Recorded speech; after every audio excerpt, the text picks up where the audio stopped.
تو کیا اولاد کی دعا سے اگر مرحوم والدین کے ساتھ آگے کوئی بڑا معاملہ ہو رہا ہو تو اللہ تعالیٰ بخش سکتا ہے؟ میں اپنے والدین کی بخشش کے لیے دعا کرتا ہوں، بالکل، اور دعا کرتا ہوں کہ وہ مجھ سے خوش ہو جائیں۔ آپ سے خوش ہوں گے جب آپ ان کے رشتہ داروں کے ساتھ حسن سلوک کریں گے۔ ابو داؤد میں حدیث ہے، ایک بندے کی ماں مر گئی، آپ نے فرمایا تیری خالہ زندہ ہے تو اس کے ساتھ حسن سلوک کر، پلس یہ کہ دعا کریں۔ ابن ماجہ میں حدیث ہے کہ ایک شخص کے مرنے کے بعد اللہ تعالیٰ جنت میں اس کا ایک درجہ بلند کرتا ہے، تو پوچھتا ہے میں نے تو یہ عمل نہیں کیا تھا، تو بتایا جاتا ہے کہ تیرے بیٹے نے تیرے لیے استغفار کی تھی۔ صحیح مسلم میں حدیث ہے میت کو 3 ثواب پہنچتے ہیں، ایک تو اس نے اپنی زندگی میں نیکی کا کوئی کام کیا تھا، مرنے کے بعد ملے گا، دوسرا علم کی کوئی بات اس نے لکھی، وہ بھی ظاہر ہے اس کو ملے گا، تیسرا نیک اولاد۔ نیک اولاد ظاہر ہے ماں باپ کی انویسٹمنٹ ہے، ان کے اعمال کا ثواب آٹومیٹکلی ماں باپ کو۔ مثال ثواب کی ایک جو فارم ہے سب سے بڑی، جس کے اوپر پوری امت کا اجماع ہے، وہ ہے میت کے لیے دعائے مغفرت کرنا۔ یہ ہے اصل بنیاد، باقی ساری چیزیں اس کے بعد میں آتی ہیں، اور اس کی جڑ قرآن میں ان الفاظ کے اندر موجود ہے۔ سورۃ الحشر کی آیت نمبر 10 ہے، اعوذ باللہ من الشیطان الرجیم، بسم اللہ الرحمن الرحیم، والذین جاءوا من بعدہم، وہ اہل ایمان جو کہ بعد میں آنے والے ہیں، یقولون، وہ کہتے ہیں اپنے سے جو اگلے گزر چکے ہیں ان کے حق میں دعا کرتے ہوئے، ربنا اغفر لنا ولاخواننا الذین سبقونا بالایمان، اے رب ہمارے مغفرت فرما دے ہماری اور ہمارے بھائیوں کی جو ہم سے پہلے ایمان کی حالت میں دنیا سے رخصت ہو گئے، ولا تجعل فی قلوبنا غلا للذین آمنوا، اور ہمارے دل میں کوئی کجی، کوئی ٹیڑھ پن، کوئی بغض و کینہ ان لوگوں کے بارے میں نہ رکھ جو مر چکے۔ ظاہر ہے جو مر چکا ہے وہ اپنے انجام کو پہنچ چکا ہے۔ صحیح بخاری میں حدیث ہے کہ مردوں کو گالی مت دو، وہ اپنے انجام کو پہنچ چکے ہیں، اچھے یا برے۔ ربنا انک رؤوف الرحیم، اے میرے رب بے شک، اے ہمارے رب بے شک تو بخشنے والا ہے، مہربان ہے۔ تو یہ اہل ایمان کو یہ بات سکھائی گئی ہے کہ ان کی یہ روش ہونی چاہیے کہ جو بھی ایمان کی حالت میں ان سے پہلے لوگ چلے گئے ان کے لیے دعائیں مغفرت کریں۔ اب یہ ایک الگ حقیقت ہے تلخ کہ ایمان کی حالت میں ہمارے معاشرے کے اندر تو اسی کو سمجھا جاتا ہے جو آپ کے فرقے پہ مرا ہو، کیونکہ دوسرے فرقے پہ مر جائے تو وہ تو ایمان کی حالت میں مرا ہی نہیں ہے۔ تو اب یہ ایک تلخ حقیقت ہے، اور اسی وجہ سے آپ دیکھتے ہیں کہ جب ایک مکتب فکر کے لوگ دوسرے مکتب فکر کا جنازہ پڑھ لیتے ہیں تو پھر بعد میں ان کے علماء فتویٰ دیتے ہیں کہ بھئی آپ کا تو نکاح ہی ٹوٹ چکا ہے، آپ نکاح بھی دوبارہ کروائیں اور تجدید ایمان بھی کروائیں، اور اس قسم کی کئی ایک فنی ویڈیوز جو اوریجنل ویڈیوز ہیں، اسلام کا مذاق اڑانے والی، مسلمانوں کی وجہ سے جو ویڈیوز بنی ہیں وہ معاشرے کے اندر عام ہے، وہ آپ نے اکثر اوقات دیکھی ہوں گی۔ اب میرے بھائیو، یہ جو دعا کا معاملہ ہے یہ اللہ تعالیٰ نے ایسا اوبلیگیٹری رکھا ہے کہ ہماری جو اسلام کی بیسک ٹیچنگز ہیں ان کے اندر اس کو ایک ضروریات دین کے طور پر اللہ تعالیٰ نے ان چیزوں کو جاری فرما دیا، جیسا کہ صحیح بخاری اور صحیح مسلم کی متفق علیہ حدیث ہے کہ اللہ کے محبوب صلی اللہ علیہ وآلہ وسلم نے فرمایا کہ ایک مسلمان کے دوسرے مسلمان پہ 5 حقوق ہیں، جب وہ اس سے ملے تو اسے سلام کرے، یہ پہلا حق ہے۔ دوسرا حق، جب وہ بیمار ہو جائے اس کی عیادت کرے۔ تیسرا حق، جب وہ مر جائے تو اس کی نماز جنازہ پڑھے، تو ظاہر ہے نماز جنازہ میں دعا مانگے گا مرے ہوئے کے لیے۔ چوتھا حق، جب وہ دعوت دے تو اس کی دعوت کو قبول کرے۔ اور 5واں حق یہ ہے کہ جب وہ چھینک کے جواب میں الحمدللہ کہے تو آپ اس کے جواب میں کہیں یرحمک اللہ، اللہ تعالیٰ تجھ پر رحم فرمائے۔ تو یہ 5 بنیادی حقوق ہیں، جس میں تیسرا حق ایک مسلمان کی نماز جنازہ پڑھنا ہے، اور نماز جنازہ میں ظاہر ہے کہ دعا اللہ تعالیٰ نے اس کے اندر بلٹ ان رکھ دی ہے۔ صحیح مسلم میں ایک حدیث ہے کہ اللہ کے محبوب صلی اللہ علیہ وآلہ وسلم نے فرمایا کہ جس کے جنازے میں 40 ایسے لوگ شریک ہوں جو اللہ تعالیٰ کے ساتھ شرک نہ کرتے ہوں تو اللہ تعالیٰ ان 40 لوگوں کی شفاعت اس میت کے حق میں قبول و منظور فرما دے گا، یعنی اس کی مغفرت فرما دے گا۔ تو یہ بہت بڑی فضیلت ہے۔ تو یہ بھی مرے ہوئے بندے کو زندہ لوگوں کی طرف سے پہنچنے والی ایک نفع مند چیز ہے، آپ اسے ایصال ثواب کہہ لیں، آپ اس کو دعائے مغفرت کہہ لیں، کوئی بھی۔ نماز جنازہ میں ہم جو دعا مانگتے ہیں، ویسے تو کئی ایک دعائیں رپورٹ ہوئی ہیں، سب سے مشہور دعا وہ ہے جو جامعہ ترمذی کے اندر ہے، سنن ابی داؤد کے اندر ہے، سنن ابن ماجہ کے اندر ہے، اور مشکات المصابیح کے اندر بھی موجود ہے۔ اللہم اغفر لی حینا و میتنا، اے اللہ ہمارے جتنے زندہ ہیں ان کی بھی مغفرت فرما اور جو مر چکے ان کی بھی مغفرت فرما۔ اللہم اغفر لحینا و میتنا و شاہدنا و غائبنا، اور جتنے یہاں پہ موجود ہیں ان کی بھی، اور جو یہاں پر موجود نہیں ان کی بھی، وصغیرنا و کبیرنا، اور جتنے ہمارے چھوٹے ہیں اور جتنے ہمارے بڑے ہیں، وذکرنا و انثانا، اور جتنے مرد ہیں اور جتنی عورتیں ہیں۔ اللہم من احییتہ منا فاحیہ علی الاسلام، اے اللہ جب تک تو ہمیں زندہ رکھے تو اسلام پر زندہ رکھنا۔ ومن توفیتہ منا فتوفہ علی الایمان، اور جب ہمیں موت آئے تو ایمان کی حالت میں موت آئے، آمین۔ اچھا مزے کی بات دیکھیں کہ اس میں میت کا ذکر صرف ایک دفعہ ہے، باقی سب زندوں کے لیے دعائیں ہیں۔ اور یہ جو جنازے کی ایکٹیویٹی بیسیکلی رکھی اس لیے گئی ہے کہ ایک تو آپ اپنے مسلمان بھائی کا حق پورا کریں گے، اور دوسرا آپ وہاں پہ جا کے اپنی موت کو یاد کریں، نہ کہ وہاں پہ بھی جا کے آپ واٹس ایپ میسیجز دیکھ رہے ہوں۔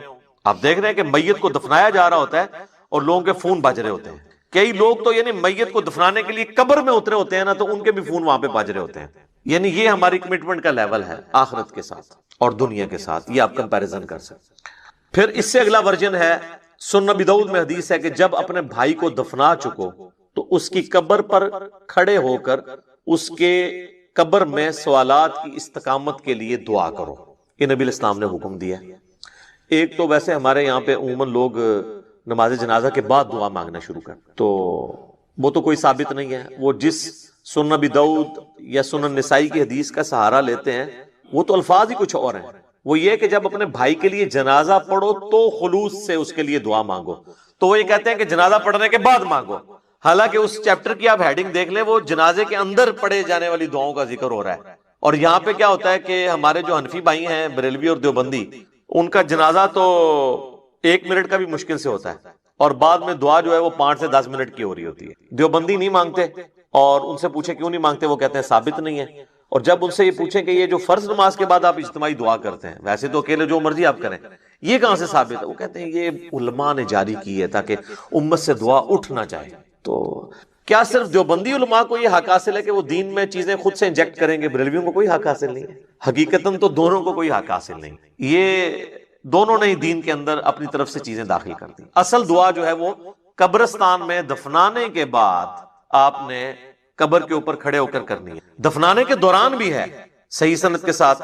مشکات المصابیح کے اندر موجود ہے، کتب ستہ میں سے یہ ابو داؤد ہے، یہ ترمذی کے ریفرنس ہے کہ آپ نے دفناتے ہوئے یعنی 3 مٹھیاں کم از کم مٹی کی بھر کے ڈالنی ہے قبر کے اوپر، بسم اللہ وعلی ملت رسول اللہ، اللہ کے نام سے شروع کرتا ہوں اور رسول اللہ کی ملت کے اوپر، تو یہ آپ نے پڑھ کے اس کے اوپر ڈالنی ہے۔ پھر دفنانے کے بعد جب آپ نے دعا مانگنی ہے تو ظاہر ہاتھ اٹھا کے مانگنی ہے۔ یہ بعض لوگوں کو ایک مسئلہ ہو جاتا ہے کہ شاید قبر پہ اگر ہاتھ اٹھا کے دعا مانگی تو یہ کوئی شرک ہو جائے گا۔ شرک تو تب ہوگا جب آپ مردے سے مانگ رہے ہوں گے، آپ اللہ سے مانگ رہے ہیں۔ صحیح مسلم میں اوپر تلے کئی احادیث ہیں کہ نبی علیہ السلام نے بقیع غرقد قبرستان میں جا کر 3 دفعہ دعا کی ہاتھ اٹھا کر، اور 3 دفعہ پھر ہاتھوں کو واپس لے گیا۔ تو یہ تو سنت ہے، اس میں کوئی حرج نہیں ہے۔ قبرستان میں بھی آپ ہاتھ اٹھا کے دعا کر سکتے ہیں۔ پھر قبرستان میں دفنانے کے بعد میت کے لیے دعا کرنا، اور پھر قبر کے اوپر اتنی دیر بیٹھنا کہ جتنی دیر ایک اونٹ کو نحر کر کے اس کا گوشت تقسیم کیا جائے۔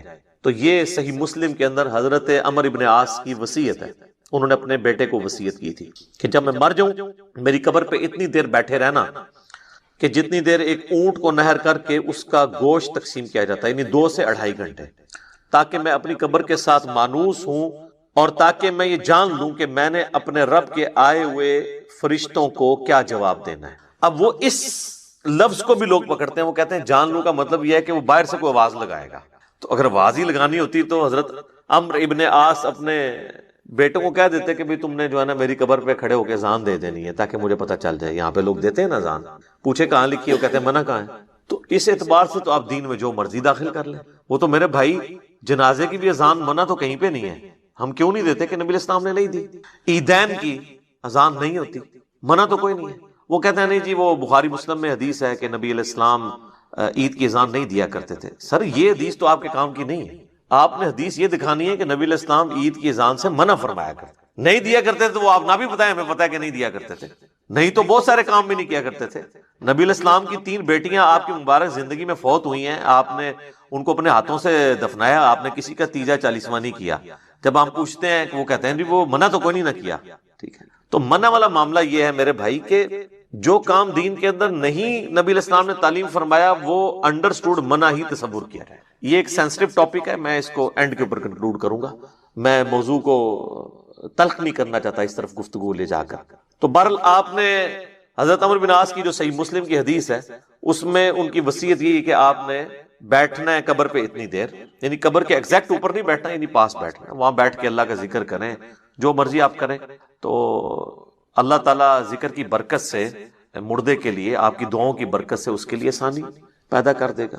اور ظاہر ہے کہ یہ بھی اللہ کی مرضی ہے, زبردستی تو اللہ تعالیٰ کو کسی کی دعاؤں سے نہیں لگائی جا سکتی. والعیاذ باللہ تعالی. اللہم انی اعوذ بک من عذاب جہنم ومن عذاب القبر ومن فتنة المحیا والممات ومن شر فتنة المسیح الدجال. یہ دعا بخاری اور مسلم دونوں میں آئی ہے, اور نبی علیہ السلام حکم دیا کرتے تھے کہ نماز کے تشہد میں 4 چیزوں کے اگینسٹ اللہ تعالیٰ کی پناہ طلب کی جائے. اللہم انی اعوذ بک من عذاب جہنم ومن عذاب القبر ومن فتنة المحیا والممات من شر فتنة المسیح الدجال. اے اللہ میں جہنم کے عذاب سے تیری پناہ مانگتا ہوں, قبر کے عذاب سے تیری پناہ مانگتا ہوں, زندگی اور موت کے فتنے کے اگینسٹ تیری پناہ مانگتا ہوں, اور جھوٹے مسیح دجال مسیح کے فتنے سے تیری پناہ مانگتا ہوں. آمین. اچھا, دفنانے کے بعد اذان دینا بھی کوئی ثابت نہیں ہے, اور اس طریقے سے ہمارے دیوبند اور بریلوی حضرات جو ہے نا وہ میت کو دفنانے کے بعد نا سرہانے پہ کھڑے ہو کر نا سورۃ البقرہ کی شروع کی آیات تلاوت کرتے ہیں, اور پاؤں والی سائڈ پہ سورۃ البقرہ کی آخری آیات تلاوت کرتے ہیں. یہ روایت موجود ہے, لیکن یہ روایت جو ہے فیبریکیٹڈ روایت ہے. یہ روایت شعب الایمان امام بیہقی کی کتاب میں ہے, مشکات المصابیح کے اندر موجود ہے, لیکن اس کے اندر ایوب نام کا ایک متروک راوی ہے, یعنی جس سے حدیثیں لینا محدثین نے چھوڑ دی, ریجیکٹڈ پرسنالٹی. تو یہ یعنی مردود قسم کے راویوں سے روایت کی گئی روایت ہے, اس کی کوئی اصل نہیں ہے. اصل چیز وہی ہے جو میں نے بیان کر دی ابو داؤد سے, کہ آپ نے میت کے لیے دعا کرنی کہ اللہ تعالیٰ اسے قبر کے سوالات میں استقامت عطا فرما. اور قبر کے سوال جو ہیں وہ بخاری, مسلم, ابو داؤد, مسند احمد میں رپورٹ ہوئے ہیں. کچھ حصہ بخاری مسلم میں ہوا ہے, کچھ ابو داؤد میں, ترمذی میں, مسند احمد میں. پہلا سوال ہوگا مر ربو کا, تیرا رب کون ہے. دوسرا سوال ہوگا ما دینو کا, تیرا دین کیا ہے. تیسرا سوال ہوگا, ترمذی میں تو الفاظ ہیں من نبیو کا, تیرا نبی کون ہے.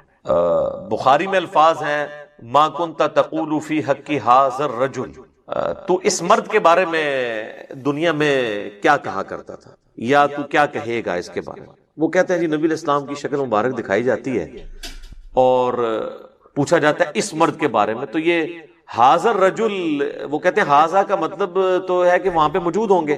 سر اگر حاضا کا مطلب وہاں پر موجود ہوں گے تو اس کے جواب میں یہ تو نہیں ہونا چاہیے ہوا محمد رسول اللہ, ہوا تو پھر جو ہے وہ تھرڈ پرسن کا صیغہ ہے, ہونا چاہیے حاضا محمد رسول اللہ. تو اس کا جو ایک طریق ہے مسند احمد اور سنن ابی داؤد میں, اس میں الفاظ ہیں اس مرد کے بارے میں تیرا کیا خیال ہے, الذی بعث فیکم, جس کو اللہ نے تم میں مبعوث کیا تھا نبی بنا کے. یہ نہیں کہ یہ جو قبر میں آپ کے سامنے آئے ہوئے ہیں یا کوئی قبر میں تصویر دکھائی جاتی ہے, یہ بالکل جھوٹی بات ہے. تو یہ 3 سوالات, اور ایک چوتھا سوال ہے جو میں نے ایکسپلور کیا تھا جس کی وجہ سے کافی ہنگامہ کھڑا ہوا کہ قبر میں 3 نہیں 4 سوال ہوں گے.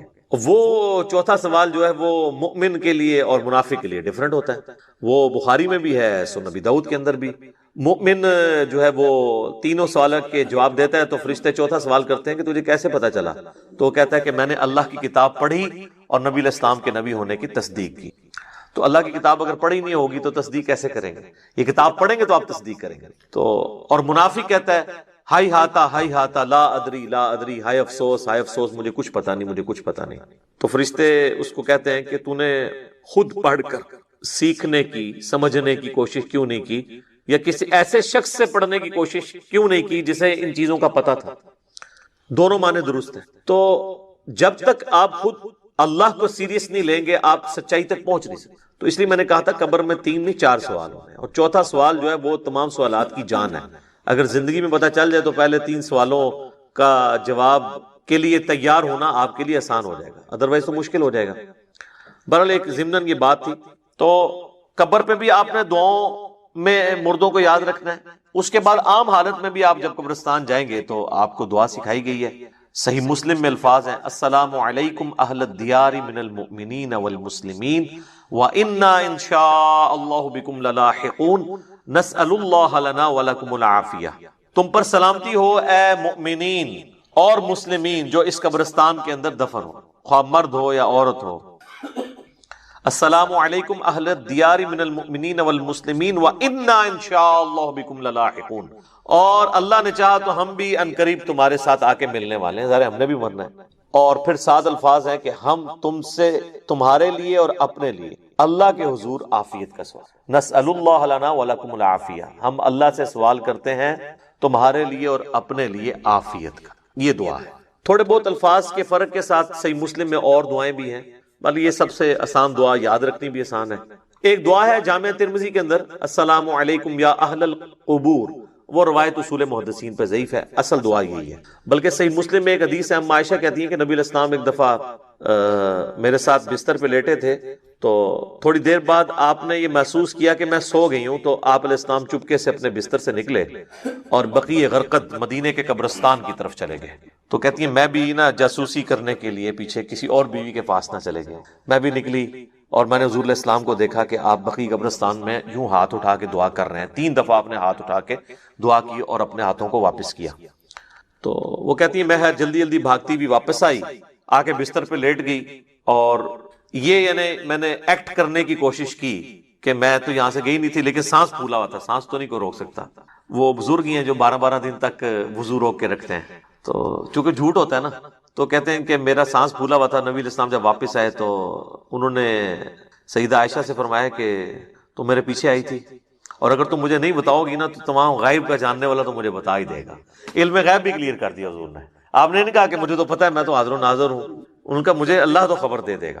تو تم نے کیا گمان کیا اللہ اور اس کا رسول تمہارے ساتھ خیانت کریں گے، یعنی میں کسی اور بیوی کے پاس چلا گیا؟ تو ان کا یا رسول اللہ ایسا ہی تھا، میں آپ کے پیچھے آئی تھی۔ تو آپ نے فرمایا کہ اصل میں جب میں لیٹا تو جبرائیل علیہ السلام اللہ کی طرف سے میرے پاس آئے، اور انہوں نے مجھے اللہ کا پیغام دیا کہ اللہ تعالیٰ آپ کو حکم دیتا ہے کہ آپ بقیع غرقد کے جو مدفن ہے وہاں پہ لوگ، ان کے لیے جا کے دعائیں مغفرت کریں۔ اچھا، وہ دعائیں مغفرت تو آپ وہاں بھی بیٹھ کے کر سکتے تھے۔ اس سے یہ پتہ چلی کہ قبرستان جا کے دعائیں مغفرت کرنا یہ چیز پسندیدہ ہے اللہ تعالیٰ کو، اور پھر نبی علیہ السلام سے دعا کروانا یہ امت کی تعلیم کے لیے بھی تھا۔ تو نبی علیہ السلام نے وہاں پہ دعا کی، آپ کی دعا کی برکت کا حصہ ان لوگوں کو نصیب ہوا۔ تو اس سے یہ پتہ چلا کہ آپ قبرستان جا کے آپ ہاتھ اٹھا کے بھی دعا کریں گے، رات کے وقت بھی جا سکتے ہیں۔ اور صحیح مسلم میں الفاظ ہیں، عائشہ کہتی ہیں کہ نبی علیہ السلام اکثر بقیع غرقد قبرستان چلے جایا کرتے تھے دعا کرنے کے لیے قبرستان میں۔ تو یہ یعنی نبی صلی اللہ علیہ وآلہ وسلم کی سنت ہے۔ باقی ہاتھ اٹھا کے دعا کرنا فرض نماز کے بعد بھی اپنی انڈیویجول دعا کر سکتے ہیں، اس کے لیے تو کوئی ممانعت نہیں۔ ابو داؤد میں تو روایت کمزور ہے، لیکن المستدرک للحاکم میں صحیح سند سے ہے کہ تمہارا رب سخی ہے، کریم ہے، حیا فرماتا ہے ایسے شخص سے جو اس کے حضور ہاتھ اٹھا کے دعا کرتا ہے کہ اسے محروم لوٹائے۔ ہاتھ اٹھا کے دعا کرنا اللہ تعالیٰ کو بغیر ہاتھ اٹھائے دعا کرنے سے زیادہ محبوب ہے۔ اور دعا کے بعد چہرے پہ ہاتھ پھیرنا بھی سنت ہے، بلکہ امت یہ وہ سنت ہے جو واقعی سنت ہے، جو اجماع اور عملی تواتر سے ٹرانسفر ہوئی ہے۔ اور الادب المفرد امام بخاری کی کتاب کے اندر صحیح بخاری کی سند کے اوپر یہ حدیث موجود ہے کہ حضرت عبداللہ ابن زبیر اور حضرت عبداللہ ابن عمر یہ دعا کے بعد اپنے چہرے پر ہاتھ پھیرا کرتے تھے۔ نبی اسلام کے حوالے سے بھی ملتا ہے، ابو داؤد میں روایت کمزور ہے، اس لیے شیخ زبیر علی صاحب نے مشکات کے فٹ نوٹ پہ اس روایت کے اوپر ضعیف کا حکم لگا کے ساتھ الادب المفرد کی روایت لکھ دی ہے کہ یہ روایت درست ہے۔ ویسے بھی امت کا اجماع ہے، اس کے لیے حدیثوں کی تو ہمیں حاجت نہیں ہے، امت کا اجماع اور عملی تواتر سنت سے چہرے پہ ہاتھ پھیرنے کو ٹرانسفر کر رہی ہے۔ لہٰذا چند ایک علماء عرب کا اسے بدعت کہنا ان کے یعنی کم علمی کی نشانی ہے اور ایک تنگ نظری کی نشانی ہے۔ اوورال یہاں پہ بھی جو اہل حدیث ہیں وہ چہرے پہ ہاتھ پھیرنے کے قائل ہیں۔ میں یہ ضمناً ساتھ چھوٹے چھوٹے مسائل بتا دیتا ہوں تاکہ آسانی ہو جائے۔ تو آپ نے چہرے پہ ہاتھ بھی پھیرنے ہیں۔ اس طریقے سے صحیح مسلم میں حدیث ہے کہ نبی علیہ السلام اپنی والدہ کی قبر پر گئے، آلموسٹ آپ سمجھ لیں اپنے والدہ کی وفات کے 50 سال کے بعد، کیونکہ یہ فتح مکہ کے بعد کی بات ہے، تو 50 سال تقریباً گزر چکے تھے، اور آپ علیہ السلام قبر پہ گئے اور آپ روئے، اور آپ کو دیکھ کے آپ کے ساتھی بھی اصحاب بھی روئے۔ اور پھر آپ علیہ السلام نے فرمایا میں تمہیں قبروں پہ جانے سے منع کیا کرتا تھا۔ ظاہر نئی نئی قوم بت پرستی سے پھری تھی، تو اس لیے نبی علیہ السلام احتیاط کرتے تھے۔ اب میں تمہیں حکم دیتا ہوں کہ قبروں پہ جایا کرو، کیونکہ یہ موت کو یاد دلاتی۔ لیکن یہ قبروں پہ جانا ہے، مزارات کے اوپر نہیں۔ مزارات پہ تو سیلفیاں ہوتی ہیں اور بہت کچھ ہوتا ہے جس کا دین سے کوئی تعلق نہیں. جہاں پہ اللہ اور اس کے محبوب صلی اللہ علیہ وآلہ وسلم کی نافرمانی کے کام ہوتے ہو نا، وہاں پہ آپ نے جانا بھی نہیں ہے. سنن ابی داؤد میں حدیث ہے کہ ایک صحابی نے کہا کہ میں نے منت مانی ہے کہ میں اونٹ قربان کروں گا مقام بوانا پہ جا کے. بعض روایتوں میں آیا کہ 100 اونٹ. تو نبی علیہ السلام نے فرمایا کہ دیکھنا وہاں پر زمانہ جاہلیت میں کسی بت کی پرستش تو نہیں ہوتی تھی اس زمانے میں، اب نہیں. اگر اس زمانے میں بھی ہوتی تھی نا تو نہیں جانا. یا وہاں پر کوئی زمانے جاہلیت میں میلہ تو نہیں لگا کرتا تھا. انہوں نے دونوں چیزیں جب رسول اللہ کو کنفرم کی تو آپ صلی اللہ علیہ وآلہ وسلم نے پھر ان کو اجازت دے دی، ٹھیک ہے کہ تم کرو. پھر آپ علیہ السلام نے فرمایا کہ ایسی منت نہ پوری کرو جو تمہیں یعنی عاجز کر دے، اس طرح کی منت نہ مانو، اور اگر مانی ہے تو اس کو منت کو پورا نہ کرو. اور اللہ کی نافرمانی میں بھی منت نہ مانی جائے، اور جو اللہ کی نافرمانی میں ہوگی آپ نے اس کا کفارہ بھی نہیں دینا ہوگا. جیسے میرا بیٹا ہوا تو اس کی چٹکیاں فلاں دربار پہ جا کے منواؤں گا، تو اب یہ ساری منت اس کو توڑ بھی دیں، توڑنا واجب ہے اور کفارہ بھی نہیں. اگر کوئی صحیح کوئی منت مانی تھی تو آپ اس کا کفارہ ادا کریں گے.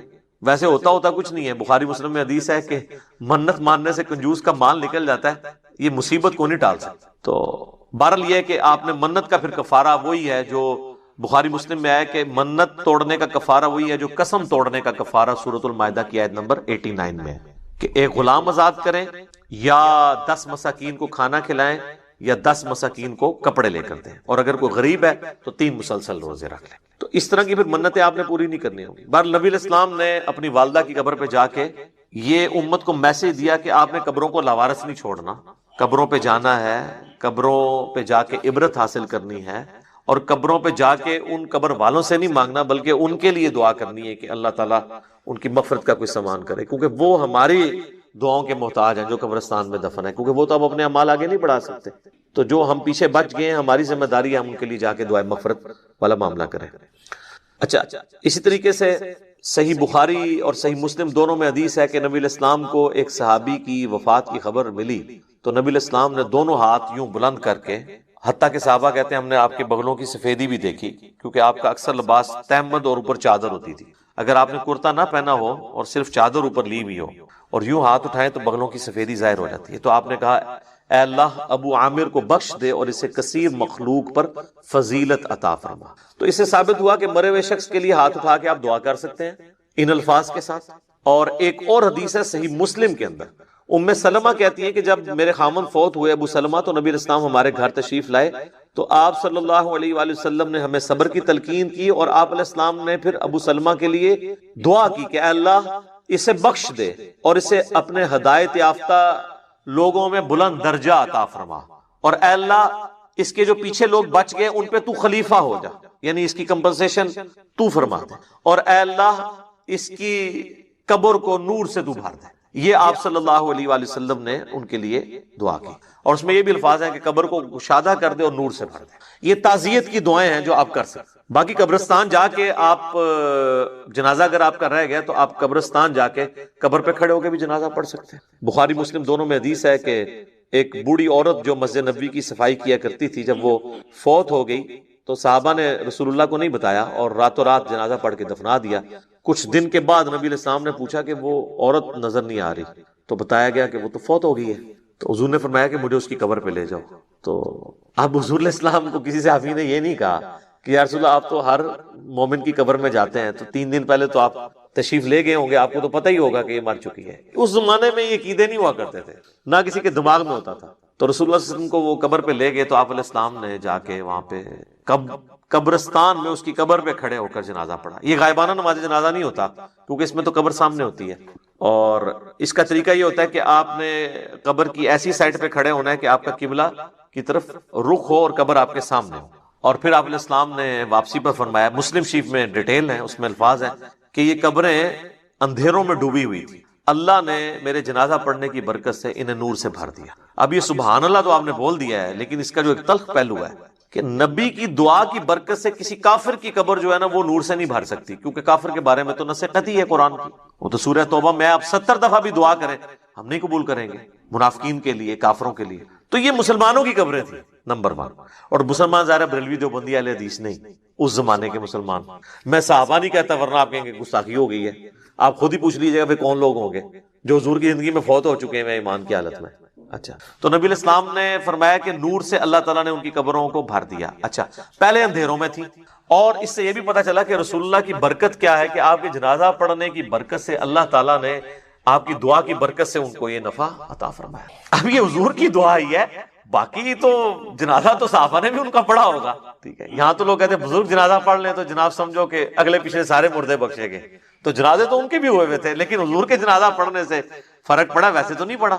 اس طرح بخاری مسلم میں حدیث ہے، نبی علیہ السلام ایک جگہ سے گزر رہے تھے تو آپ کا خچر بے دک گیا اور آپ رک گئے. تو صحابہ نے پوچھا یا رسول اللہ کیوں رکے ہیں؟ آپ نے فرمایا ان 2 قبر والوں کو عذاب ہو رہا ہے. کسی صحابی نے نہیں کہا کہ کشف القبور ہے، ہمارے جو گھوڑے کے قدموں سے خاک نکل کے جو ہمارے گھوڑے کے نتھنے میں بیٹھے گی، وقت کا بڑے سے بڑا غوث بھی اس مرتبے کو نہیں پہنچ سکتا. جب غوث قبروں کے اندر جھانک کے دیکھ لیتے ہیں تو یا رسول اللہ ہم بھی ابھی دیکھ لیتے ہیں. وہ تو حضور سے پوچھ رہے کہ یا رسول اللہ یہ کیا ہے، قبر کے اندر کیا ہو رہا ہے؟ سب کہانی ہے. غوث پر سارے فیل کرتے ہیں. میرا میکینیکل انجینئرنگ دا فارمولا کو غوث پڑھ کے نا ویکھ کے میں لکھ کے دینا، لکھ کے انہوں دیکھ کے پڑھ کے دس دے. زبانی نے بڑی دور دی گل ہے، اور میں صرف کہہ رہا ہوں پڑھ کے بتا دے، سمجھا تو مجھے پتا ہے کہ وہ سکتا ہی نہیں ہے جب تک اس نے انجینئرنگ نہیں کی ہوگی. اور ان کا تو دعویٰ ہے نا کہ اللہ کو تو انجینئرنگ آتی ہے نا جی، کہ اللہ ان کو سکھاتا ہے تو پھر سکھا دے اللہ ان کو. سب کہانیاں بنائی ہوئی انہوں نے. تو نبی علیہ السلام فرمایا کہ ایک پیشاب کے چھینٹوں سے نہیں بچتا تھا، دوسرا چغلی کھایا کرتا تھا.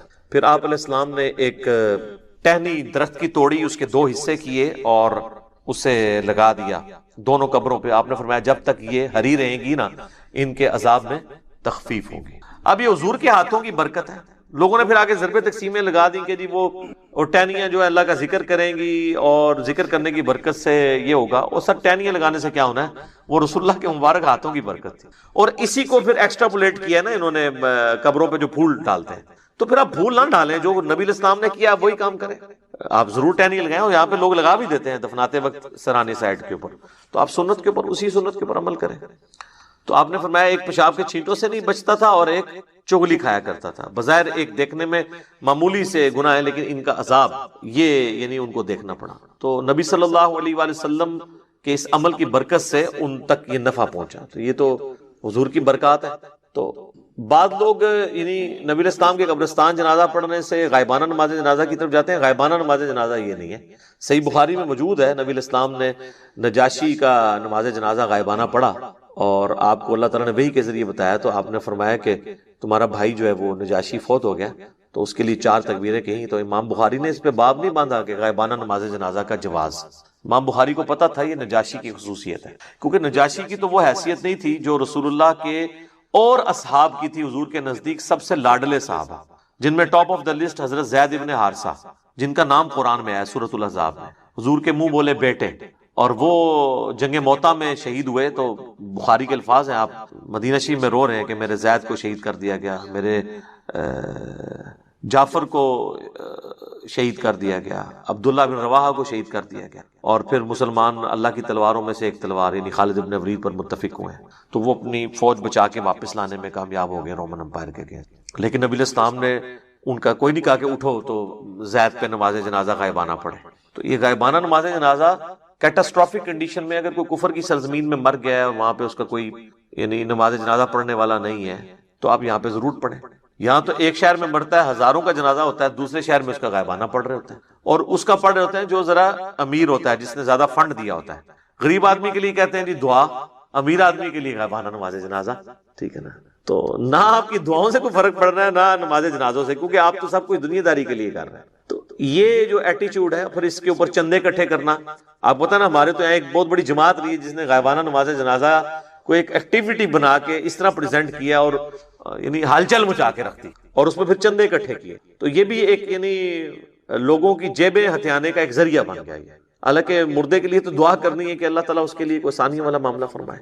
تو نبی صلی اللہ علیہ وآلہ وسلم نے دعا کے حوالے سے جو چیزیں تعلیم فرمائی ہیں میں نے کوشش کی ہے کہ آپ تک پہنچیں، کہ آپ نے دعا کرنی ہے جب کوئی شخص مر جاتا ہے، اس کے لیے دعا کرنی ہے جنازے کی شکل میں، پھر قبرستان میں جا کے دعا کرنی ہے اس کی قبر پہ کھڑے ہو کے، اس کے بعد قبر پہ بیٹھے رہنا ہے اتنی دیر 2-2.5 گھنٹے جتنی دیر اونٹ نہر کر کے اس کا گوشت تقسیم کیا جاتا ہے، چند لوگ بیٹھ جائیں.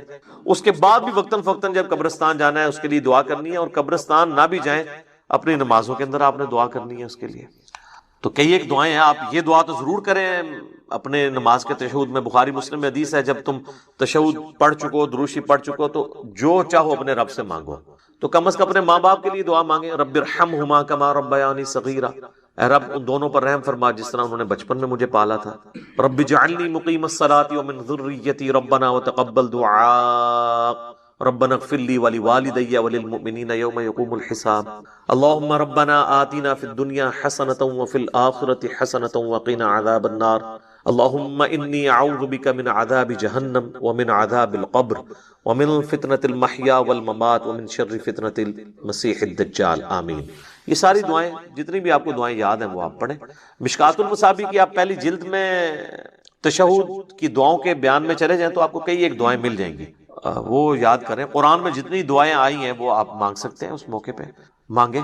تو یہ میت کے اوپر، مرے ہوئے شخص کا حق ہے زندوں کے اوپر کہ اس کے لیے دعا کریں. وہ بات وہیں سے شروع ہوئی تھی سورۃ الحشر کی آیت نمبر 10 سے. ربنا اغفر لنا ولاخواننا الذین سبقونا بالایمان. جو ایمان کی حالت میں دنیا سے چلے گئے ہیں، اے اللہ ان کو بخش دے ہمارے بھائیوں، ان کے لیے دعا کرنی چاہیے. یہ ایصال ثواب کا سب سے بڑا ذریعہ ہے اور سب سے زیادہ زور اسی کے اوپر ہونا چاہیے. اس کے علاوہ بھی ذریعہ موجود ہے لیکن جو اصل بنیاد ہے وہ ہے دعا. اب آ جائیں جو باقی ذرائع ہیں. اس کی اصل وہ حدیث ہے جو صحیح مسلم کے اندر موجود ہے کہ اللہ کے محبوب صلی اللہ علیہ وآلہ وسلم نے فرمایا کہ جو شخص مر جاتا ہے نا تو اس کے تمام اعمال منقطع ہو جاتے ہیں، یعنی اب کوئی عمل وہ کر نہیں سکتا. سر میں یہ الفاظ جب پڑھتا ہوں نا یا بیان کرتا ہوں میں کانپ اٹھتا ہوں کہ جو مر گیا اب وہ کچھ نہیں کر سکتا. ایک بار سبحان اللہ کی بھیک بھی نہیں مانگ سکتا کہ میں ایک سیکنڈ مجھے مل جائے کہ میں سبحان اللہ کہا. آپ صلی اللہ علیہ وآلہ وسلم نے فرمایا سوائے 3 اعمال کے. مسلم شریف کے الفاظ ہیں. نمبر 1 صدقہ جاریہ، یعنی اس نے اپنی زندگی میں کوئی نیکی کا کام کیا، کہیں کنواں کھدوا دیا تھا، کہیں مسجد بنوا دی تھی، کوئی یتیم خانہ بنوا دیا تھا، اور اس طرح کی چیز جو اس کے مرنے کے بعد بھی جاری رہی، جس میں اس نے اپنی انویسٹمنٹ کی تھی مالی طور پر یا فزیکلی، تو وہ اس کو ثواب ملے گا. اور جینون ہے، ظاہر ہے کہ اس میں ہم اسے کوئی نفع نہیں پہنچا رہے، اس کے اپنے کیے ہوئے اعمال کا ثواب اسے ہم انڈائریکٹلی اس طرح پہنچا رہے ہیں کہ ہم اگر اس کنویں سے پانی پیتے ہیں تو جتنے لوگ پیئیں گے اس کا ثواب اسے ملے گا. دوسرا فرمایا کہ علم نافع، جو نفع مند علم ہے، اگر کسی نے دنیا میں کوئی نفع مند علم پھیلایا تھا تو اس کے مرنے کے بعد اس کو ثواب ملے. تو اس کے لیے تو میرے پاس دنیا میں اگر کوئی سب سے بڑی مثال ہے نا تو وہ صحیح بخاری اور صحیح مسلم ہے.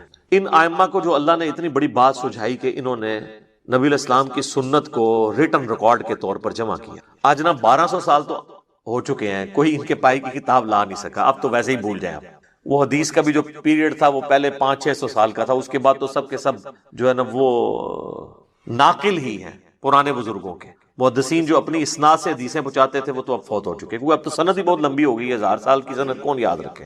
یہ تو پہلے 300 سال میں کتابیں لکھی گئی. آج بھی بخاری مسلم کو پڑھ کے جو بندہ نماز کا طریقہ سیکھ رہا ہے اور نماز سنت کے طریقے پہ پڑھ رہا ہے، امام بخاری امام مسلم کو ایک ایک چیز کا ثواب آٹومیٹکلی پہنچ رہا ہے. سر میں کہتا ہوں نہیں کیلکولیٹر فیل ہو جائے جو امام بخاری امام مسلم کے نامہ اعمال میں وہ ہر سیکنڈ میں جو ثواب جا رہا ہے جس لیول کا، پھر جتنی نمازیں ہم پڑھ رہے ہیں. اور سر اس سے اوپر چلے جائیں، ہماری ہر نیکی، ہر مسلمان کی نیکی کا ثواب محمد رسول اللہ صلی اللہ علیہ وآلہ وسلم کے لیے. اور یہ دیکھیں اللہ تعالیٰ نے اس کا ذکر بھی سورہ قلم میں فرمایا ہے، پارہ نمبر 29 میں جو دوسری سورت ہے اس میں الفاظ موجود ہیں. اعوذ باللہ من الشیطان الرجیم، بسم اللہ الرحمن الرحیم، نون والقلم وما یسطرون ما انت بنعمت ربک بمجنون وان لک لاجرا غیر ممنون. اور اے محبوب صلی اللہ علیہ وآلہ وسلم، بے شک آپ کے لیے ایسا اجر ہے جو کبھی ختم ہونے والا نہیں، یعنی وہ ٹوٹے گا نہیں. وہ ایک سمجھ لیں ایک فشن ریاکشن کی طرح چلتا جا رہا ہے، ملٹیپلائی ہوتا جا رہا ہے. تو جس نے یعنی نافع علم لوگوں کو سکھایا تو ظاہر ہے یہ بھی اس کا اپنا عمل ہے. یہ ہماری طرف سے ڈائریکٹلی کوئی نفع نہیں ہے، ہاں انڈائریکٹلی ضرور ہے. اور تیسرا فرمایا کہ نیک اولاد جو اس کے لیے دعا کرتی. ویسے دعا تو کوئی بھی کر سکتا ہے، میں نے کتنی حدیثیں اور سورۃ الحشر کی آیت نمبر 10 کی روح سے بتایا کہ آپ دعا کریں گے، لیکن اولاد کے لیے اس لیے کہا گیا کہ اولاد کی دعا کمٹمنٹ کے ساتھ ہے. جو جس در سے وہ دعا کرے گی، مولوی تو پیسے لے کے اتنے در سے دعا نہیں کر سکتا. اور دوسرا اولاد کے ہر نیک عمل کا ثواب آٹومیٹکلی ماں باپ کو ملتا ہے، چاہے وہ زندہ ہو چاہے وہ مر چکے ہوں. اس کی وجہ یہ ہے کہ اولاد انویسٹمنٹ ہے ماں باپ کی. سنن ابی داؤد میں حدیث ہے کہ سب سے پاکیزہ کمائی وہ ہے جو انسان کے اپنے ہاتھ کی کمائی ہے، اور انسان کی اولاد بھی اس کی کمائی ہے. اگر اس نے اچھی تربیت کی ہے تو ثواب ملے گا، اور اگر بری تربیت کی ہے تو وبال بھی ملے گا. اس پہ تو وبال ہوگا لیکن اس کے وبال میں بھی کمی نہیں. یہ بھی یاد رکھنا ہے، یہ دونوں چیزیں پیرلل میں چل. اچھا، بعض لوگ کہتے ہیں کہ جی اگر کسی نے اپنی اولاد کی تربیت اچھی نہیں کی، وہ خود بخود ہی نیک ہو گئی ہے، تو پھر کیا ماں باپ کو ثواب ملے گا؟ ہاں، اللہ کی رحمت کا تقاضا ہے کہ ماں باپ کو پھر بھی ثواب ملے گا، کیونکہ اللہ تعالیٰ ہمیشہ سولوشن اینڈ پہ رہتا ہے، پرابلم اینڈ پہ نہیں. وَكَتَبَ رَبُّكُمْ عَلَى نَفْسِهِ الرَّحْمَةَ، اور تیرے رب نے اپنے اوپر لازم کر لیا ہے کہ وہ ہر حال میں رحم ہی فرمائے گا. یعنی اس کا جو رحم کرنے والا ایک فیکٹر ہے وہ ڈومیننٹ ہے. بخاری مسلم کی متفق علیہ حدیث ہے کہ نبی علیہ السلام فرمایا کہ اللہ تعالیٰ نے مخلوقات کی پیدائش سے پہلے اپنے پاس عرش پہ یہ عبارت لکھ لی تھی کہ میری رحمت میرے غضب پہ سبقت لے جانے والی ہے. تو بہرحال یہ چانس پہ ہی ہے نا جی. اور اگر کسی ماں باپ نے غلط تربیت نہیں کی اور اولاد غلط نکل آئی ہے، جس طرح حضرت نوح علیہ السلام کا بیٹا بھی کافر نکل آیا تھا، پھر یہ نہیں ہے کہ اس اولاد کا وبال ماں باپ کے اوپر ہوگا. وہ تو قرآن میں واضح طور پر کئی جگہ ہے، لا تزر وازرۃ وزر اخرى، کوئی بوجھ اٹھانے والی جان کسی دوسرے کا بوجھ نہیں، ہر شخص نے اپنے اعمال کا بوجھ خود اٹھانا ہے. تو یہ جو تیسری چیز ہے نیک اولاد، یہ چونکہ انویسٹمنٹ ہے. سنن ابن ماجہ میں ایک حدیث ہے بڑی زبردست کہ ایک شخص کا مرنے کے بعد جنت میں درجہ بلند کیا جاتا ہے، تو وہ پوچھتا ہے اللہ یہ تو میرا عمل ہی نہیں تھا. تو اللہ تعالیٰ فرماتا ہے کہ تیرے بیٹے نے دنیا میں تیرے لیے دعائے مغفرت کی ہے، اس کی وجہ سے میں نے تیرا درجہ بلند کر دیا. حالانکہ وہ اس کا اپنا عمل نہیں ہے، اس کے بیٹے کی دعا کی برکت سے اللہ تعالیٰ نے یہ معاملہ کیا. اس قسم کی کئی ایک احادیث موجود ہیں. اسی لیے تو ہمیں دعا سکھائی گئی ہے نا سورہ الفرقان کے اندر، ربنا هب لنا من ازواجنا وذرياتنا قرۃ اعین واجعلنا للمتقین اماما. اے رب ہماری بیویوں اور ہماری اولاد میں ہماری آنکھوں کی ٹھنڈک بنا اور ہمیں پرہیزگار لوگوں کا امام بنا. یعنی ہماری نسل میں پرہیزگار لوگ پیدا ہوں. وہ پرہیزگار لوگ پیدا ہوں گے تو تبھی مجھے فائدہ ہوگا نا، کہ وہ جتنے نیک اعمال کریں گے اس کا ثواب مجھے پہنچے گا، میرے لیے دعا کریں گے تو اس کا نفع مجھے پہنچے گا. اس کو سپورٹیو حدیث ہے بخاری و مسلم دونوں میں. سعد ابن عبادہ سفر میں تھے، پیچھے سے ان کی والدہ فوت ہو گئی. نبی الاسلام کی خدمت میں حاضر ہوئے، کہا یا رسول اللہ میری ماں مر گئی اور مجھے امید ہے کہ اگر میں یہاں پہ ہوتا تو وہ صدقہ اور خیرات کرواتی مجھے کہہ کے، لیکن وہ بغیر وصیت کیے مری ہے. اب میں چاہتا ہوں اس کی طرف سے کوئی صدقہ اور خیرات کروں، تو کیا میرے صدقہ اور خیرات کرنے سے میری ماں کو کوئی فائدہ پہنچے گا؟ تو آپ نے سمپلی ایک لفظ میں جواب دیا ہاں. کوئی باریکیاں نہیں بیان کی. مصیبت کھڑی ہو سکتی تھی باریکیاں بیان کرنے میں، کہ اگر اس کا ارادہ تھا تو، اگر نہیں تھا تو یہ وہ تو یہی حدیث سنن نسائی کے اندر آتی ہے کہ جب ان کی والدہ کی موت کا وقت قریب آیا تو لوگوں نے کہا ایک بندے نے اعتراض کیا ہے کہ اللہ تعالیٰ تو عبادت کرنے سے پاک ہے، تو اللہ تعالیٰ جو فرماتا ہے کہ وہ درود پاک پڑھتا ہے تو اس کے فرشتے بھی پڑھتے ہیں، تو پھر یہ عبادت اللہ تعالیٰ کیوں کرتا ہے؟ ٹیکنیکل سوال ہے، بالکل صحیح ہے. میرا اس کے اوپر آلریڈی کلپ چڑھا ہوا ہے. کیا درود ابراہیمی پڑھنا گناہ ہے؟ ایک بختہ فکر کہتا ہے درود ابراہیمی پڑھنا گناہ ہے. ہاں جی، کیونکہ وہ کہتے ہیں ہمارے مولویوں نے جو درود سکھائے ہیں وہ پڑھا کریں. درود ابراہیمی تو بخاری مسلم میں نبی علیہ السلام نے سکھایا ہے. تو لیکن میں تو نہ میں وابی نہ میں بابی، میں ہوں مسلم علم و کتابی. تو یہ جواب سن لیں، یہ بات بالکل ٹھیک لکھی ہے کہ درود شریف عبادت ہے، کیونکہ درود دعا ہے. ابو داؤد ترمذی ابن ماجہ کی حدیث ہے الدعاء هو العبادہ، دعا ہی تو عبادت ہے. درود شریف نبی علیہ السلام کے حق میں دعا ہے، اے اللہ اپنی رحمت اور سلامتی نبی علیہ السلام کے اوپر بھیج. اللہم صلی علی محمد وعلی آل محمد. جامعہ ترمذی میں صحیح حدیث ہے مولا علی علیہ السلام سے کہ وہ کنجوس ہے شخص جس کے سامنے میرا ذکر ہو اور مجھ پر درود نہ پڑھے. اور سنن نسائی میں حدیث ہے کہ زید ابن خارجہ کو نبی علیہ السلام نے فرمایا درود کو اپنی دعاؤں میں لازم کر لو اور مجھ پہ پڑھا کرو اللہم صلی علی محمد وعلی آل محمد. تو درود شریف اللہ ہی کی عبادت ہے، اس لیے کہ اللہ سے آپ دعا مانگ رہے ہیں. اچھا، اب اللہ جب دعا کر رہا ہے تو اللہ کسی سے دعا مانگے گا؟ کسی سے بھی نہیں. میں تو اللہ سے کہتا ہوں اللہم صلی علی محمد، اے اللہ محمد صلی اللہ علیہ وآلہ وسلم پہ رحمت کا نزول فرما. تو میں کس سے کہہ رہا ہوں؟ اللہ سے. اللہ کس سے کہے گا؟ اپنے آپ سے ہی نا. اپنے آپ سے کہے گا نہیں، وہ بھیج دے گا. تو اللہ کا درود پڑھنا یہ ہے کہ اللہ کہتا ہے کہ میں نے اپنے نبی پر اتنی رحمت کی، میں نے اپنے نبی کے اتنے درجات بلند کر دیے. اللہ یہ کر دیتا ہے، یہ ہے اللہ کا درود. فرشتے اور ہم صرف دعائیں کرتے ہیں یا جنات دعائیں کرتے ہیں. اللہ وہ دعائیں ڈائریکٹ پوری کر رہا ہوتا ہے. یہ جو آیت ہے آیت درود، ان اللہ و ملائکتہ یصلون علی النبی، سورۃ الاحزاب آیت نمبر 56، اس کے کانٹیکسٹ میں صحیح بخاری کے اندر حدیث ہے 3370 اور 4797، صحیح مسلم میں 908 ہے کہ آپ صلی اللہ علیہ وآلہ وسلم نے درود ابراہیمی تعلیم فرمایا، اور بخاری میں 3370 جو طریق ہے، یہ والا طریق، اس میں ہے کہ صحابہ نے پوچھا ہم نے آپ پر سلام تو سیکھ لیا، السلام علیکم ایھا النبی، ہمیں درود بھی سکھا کہ ہم آپ اور آپ کے اہل بیت پہ پڑھیں، جس سے میں نے کہا تھا کہ اہل بیت پر یہ درود ہے، آل محمد سے مراد اہل بیت ہے، صحیح بخاری 3370، جس میں کلپ بھی پچھلی دفعہ آیا، کیا یہ کھلا تضاد نہیں ہے؟ ٹھیک ہے جی، تو اس میں نے کلیریفیکیشن دی تھی۔ تو یہ درود ابراہیمی جو ہم نماز میں پڑھتے ہیں، اللہم صلی علی محمد وعلی آل محمد کما صلیت علی ابراہیم وعلی آل ابراہیم انک حمید مجید آنورڈ، یہ آپ صلی اللہ علیہ وآلہ وسلم نے تعلیم فرمایا۔ آیت درود جو ہے سورۃ الاحزاب آیت نمبر 56، اس کے کانٹیکسٹ میں اسلام کی جو پہلی تفسیر ہے وہ تفسیر ابن جریر طبری کی ہے۔ حافظ ابن کثیر نے تفسیر ابن کثیر میں چھاپا مارا ہے اس کا، ابن کثیر تو 774 ہجری میں فوت ہوئے نا، یہ 310 ہجری میں فوت ہوئے ہیں، یہ پہلے 300 سال میں آتے ہیں کیونکہ نبی علیہ السلام کی وفات 11 ہجری میں ہوئی۔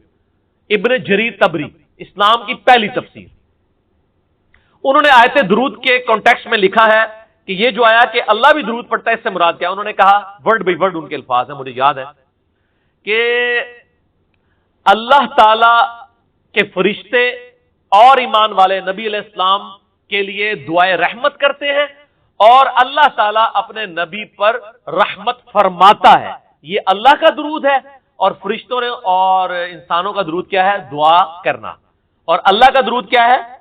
اس دعا کو پورا کر دینا۔ اچھا، اب بعض لوگ کہتے ہیں درود ابراہیمی ناقص ہے، اس میں میرا کلپ ہے، لاکھوں لوگ دیکھ چکے ہیں، کیا درود ابراہیمی پڑھنا گناہ ہے؟ درود ابراہیمی ناقص نہیں ہے، رحمت اور سلامتی ایک ہی چیز کے انٹرچینجبل الفاظ ہیں، خوش و خرم ایک جیسے الفاظ ہے، روٹی بوٹی ایک جیسے الفاظ ہے، پنجابی میں روٹی چھوٹی بول دیتے ہیں، اردو میں روٹی بوٹی، اے بوٹی پنجابی والا نہیں، اے اردو والا بوٹی۔ اس طریقے سے رحمت و سلامتی انٹرچینجبل ورڈ ہے، ورنہ تو نبی علیہ السلام کیا یہ ناقص چیز نعوذ باللہ سکھا رہے ہیں؟ آپ کی مسلم شریف میں حدیث ہے، جو مجھ پر ایک بار درود پڑتا ہے اللہ اس پہ 10 رحمتیں نازل فرماتا ہے، اس میں سلام کے الفاظ ہی نہیں ہے، اور میں نے دعویٰ کیا ہے کہ 99% احادیث درود شریف کے فضائل میں سلام کا ذکر ہی نہیں، صرف درود کا ذکر ہے، اس لیے کہ درود اور سلام انٹرچینجبل ورڈ ہے۔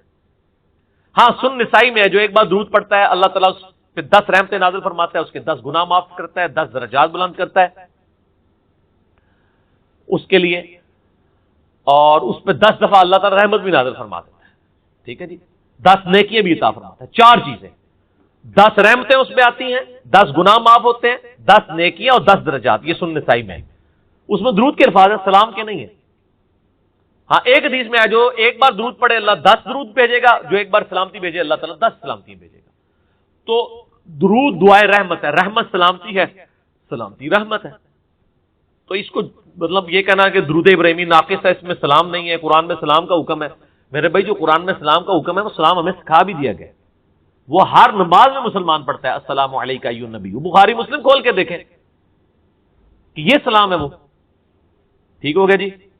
تو اللہ کا درود پڑھنا کیا ہے؟ رحمت بھیجنا۔ اسلام میں تو کوئی چیز نحوست نہیں ہے، بخاری اور مسلم کی حدیث ہے اگر نحوست ہوتی کسی چیز میں تو 3 چیزوں میں ہوتی، بیوی میں، مکان میں اور سواری میں، اور اس کی بھی ڈیٹیل بتا دی، یعنی بیوی کا نافرمان ہونا، مکان کا تنگ ہونا، اور سواری کا بھی نافرمان ہونا، گھوڑا ہو یا آج کل آئے دن ہی اس کے یعنی وہ انجن کھلا رہے، گاڑی ہو یا تو، لیکن اس میں بھی نہیں ہے۔ میرا اس پہ یوٹیوب پہ کلپ ہے، کیا بیوی میں نحوست ہے، وہ آپ دیکھ لیں۔ سفر کے بارے میں تو ایکسکلوسیولی حدیث ہے، بخاری اور مسلم کی متفق علیہ حدیث ہے، مشکات میں بھی آپ کو مل جائے گی، اس کے کتاب الطب چیپٹر کے اندر، اس کی آگے ڈیٹیلز کے اندر آپ کو ملے گی کہ نبی علیہ السلام نے فرمایا کہ سفر کا مہینہ منحوس نہیں ہے، نام لیا، الو منحوس نہیں ہے۔ لوگ کہتے ہیں نا الو رات بھی بولے گا نا، رادہ جانور ہے نا سر، اور پھر وہ لوگ کہتے ہیں وہ دن کے وقت مرغی بول پڑے، مرغا بول پڑے تو نحوست ہے۔ رات کے وقت بول پڑے. تو رات کو اس لیے بیچارہ بولتا ہے، اسے تو پتہ ہی نہیں دن رات کا فرق کیا. اب اتنی لائٹیں آپ نے جلائی ہوئی ہیں، جب تک رات ہوتی تھی اس وقت تک تو یہ اس طرح ہی ہمیں بنی ہوئی چیزیں. کوئی مہینہ منحوس نہیں ہوتا، سارے اللہ کے مہینے ہیں. اور اسلام میں اچھا یہ مشہور ویسے کیوں ہوا آپ کو پتا ہے اس کے پیچھے ریزن؟ سر یہ انجینئرنگ تو پھر ہم نہیں کرنی ہے نا. اصل میں سفر کے مہینے میں نبی صلی اللہ علیہ وآلہ وسلم بیمار ہوئے تھے اور ربیع الاول میں آپ دنیا سے رحلت کر گئے. بخاری مسلم میں آتا ہے منڈے کے دن، تاریخ نہیں ہے. اور میرا یوٹیوب پہ کلپ ہے، میں نے بخاری مسلم سے ثابت کیا کہ 12 ربیع الاول یوم وفات نہیں ہے. یوم پیدائش تو آیا ہے دلائل النبوہ امام بیہقی کی کتاب میں انٹرنیشنل نمبر کے مطابق 4 نمبر. محمد بن اسحاق امام المغازی انس بن مالک کے شاگرد کہتے ہیں کہ نبی علیہ السلام 12 ربیع الاول کو پیر کے دن بالکل صبح کے وقت عام الفیل یعنی ہاتھیوں والے سال، جس سال ابرا ہلاک ہوا تھا، آپ پیدا ہوئے.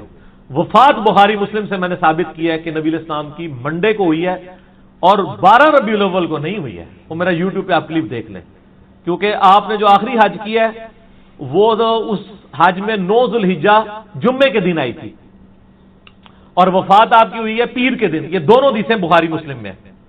تو 9 ذوالحجہ سے لے کے ربیع الاول کے مہینے تک بیچ کے تینوں مہینے 30 کے رکھ لیں، 2 29 1 30 یا 2 30 1 29 یا تینوں 29 کے رکھ لیں. 12 ربیع الاول کو منڈے آتی نہیں ہے. ایسا ہونی انجینئرنگ یہ پڑھا لکھا بندہ کر سکتا ہے. اور میری یہ تحقیق جب لوگوں تک پہنچی ہے نا تو سارے لوگوں کو پریشانیاں لگی. زبیر عزیز صاحب نے تو اپنی کتاب سے ہی وہ نکال کے نام لکھ دیا، نبی علیہ السلام ربیع الاول کے مہینے میں منڈے کے دن فوت ہوئے، 12 ربیع الاول نکال ہی دیا.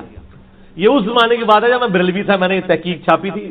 ہمارا ریسرچ نمبر 12 ahlsunnatpak.com پہ آپ دیکھ سکتے ہیں. میں نے اس میں پورے، بلکہ میں نے ایک سوچا ہے ایک تیاری کریں گے غلام محی الدین آپ بھائی، جس میں ہم نے محرم پہ مجلس 28 کی ہے نا، اس ربیع الاول میں ایک صرف ربیع الاول کے اوپر مجلس ہونی چاہیے جس میں سارے ٹوٹکے ربیع الاول میلاد شریف سے ریلیٹڈ جتنے اس میں چھوٹے چھوٹے عقیدے حیات النبی یہ ساری چیزیں نا ایک انٹلیکچوئل ترتیب سے لوگوں سے نا واٹس ایپ پہ نا فیڈ بیک لیں. تو ہم ایک اسپیشل مجلس ربیع الاول کے اوپر کریں انشاءاللہ تعالی. اس میں یہ ساری باتیں میں ایک جگہ کور کر دوں گا، جیسے محرم کی ایک جگہ کور کر دی. ویسے تو کلپ آپ لکھیں تو 12 ربیع الاول یوم وفات تو وہ انشاءاللہ تعالی کھل جائے گا. ان کا جب رات کو بسترے پہ جانے لگو نا تو 33 دفعہ سبحان اللہ، 33 دفعہ الحمدللہ اور 34 دفعہ اللہ اکبر پڑھ لیا کرو. یہ تمہارے لیے اس غلام سے بھی بہتر ہے، یعنی سارے دن کی تھکاوٹ اتر جائے گی. سر یہ بہت بہترین وظیفہ ہے. تو اچھا یہ حدیث مولا علی پوری زندگی سنایا کرتے تھے کیونکہ حضرت فاطمہ اور مولا علی کی ایک محبت بڑی مثالی تھی. پھر لوگ بھی جو ہے نا وہ مولا علی سے پوچھا کرتے تھے وہ فاطمہ والی حدیث تسبیح فاطمہ، اسے تسبیح فاطمہ اسی لیے کہا جاتا ہے. تو یہ حدیث جب بیان کی مولا علی نے تو آگے نے تابعین نے پوچھ لیا، بخاری مسلم دونوں میں ہے کہ حضرت علی کہتے ہیں کہ وہ دن ہے آج کا دن ہے، میں نے کبھی یہ وظیفہ چھوڑا نہیں ہے. سر استقامت تو خود مل جاتی ہے، جس کے بسترے میں جا کے نبی علیہ السلام وظیفہ سکھا رہے ہوں تو وہ پوری زندگی اس واقعے کو کبھی بھول سکتا ہے کہ مجھے خود آ کے میرے بسترے میں آ کے، اور حتیٰ کہ آپ کے قدم مبارک میرے سینے سے لگے تھے، اس حال میں حضور نے مجھے یہ تحفہ دیا ہے، وہ تحفہ کوئی بھلا سکتا ہے؟ تو تابعی نے کہا کہ مولا علی سے کہا کہ کیا جنگ صفین کی راتوں میں بھی آپ یہ وظیفہ پڑھا کرتے تھے جب مسلمانوں پہ اتنا مشکل وقت تھا، آپ میدان جنگ میں تھے؟ آپ دیکھیں 30 سال کے بعد مولا علی کو تلوار دوبارہ اٹھانا پڑی اسلامی نظام کو بچانے کے لیے. تو مولا نے کہا ہاں صفین کی راتوں میں بھی میں نے کبھی یہ وظیفہ نہیں چھوڑا. تو اس پہ وہ کلپ بنایا تھا صفین کی راتوں میں. یہ اتنا کمال کا وظیفہ ہے. اللہ تعالیٰ ہمیں اس وظیفے پہ استقامت دے اور کچھ نہ کر سکیں یہ ضرور کیا کریں. بخاری مسلم حدیث ہے، عائشہ کہتی ہیں نبی علیہ السلام نے فرمایا کہ اللہ تعالیٰ کو سب سے بڑھ کر محبوب عمل وہ ہے جو مستقل مزاجی سے کیا جائے خواہ تھوڑا ہی کیوں نہ ہو، بنسبت اس عمل کے جو بہت زیادہ ہو لیکن مستقل مزاجی سے نہ ہو. ایک بندہ ایک دن 1000 دفعہ سبحان اللہ پڑھتا ہے، اگلے دن 10 دفعہ پڑھتا ہے، اس سے بہتر روزانہ ہی 10 دفعہ پڑھ لے. تو یہ وظیفہ 100 دفعہ پڑھنے کے لیے کوئی زیادہ ٹائم ریکوائرڈ نہیں ہوتا. آپ روٹین میں ہیں، آپ پاس دونوں آپشن ہیں، الگ الگ کر کے پڑھ لیں تب بھی ٹھیک ہے، ایک ہی دفعہ میں پڑھ لیں سبحان اللہ والحمدللہ ولا الہ الا اللہ واللہ اکبر تب بھی درست ہے. اور فرض نماز کے بعد تو اور کوئی وظیفہ، ایک آیت الکرسی والا وظیفہ اور یہ تسبیح فاطمہ والا وظیفہ اور تکبیر بلند کرنا، استغفار پڑھنا، اللہم انت السلام منک السلام، سارے اذکار اس میں لکھے ہوئے ہیں۔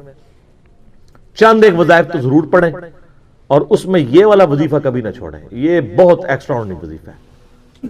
مغرب کی اذانیں شروع ہو چکی ہیں، بقیہ سوالات انشاءاللہ اذان مغرب کے وقفے کے بعد انشاءاللہ۔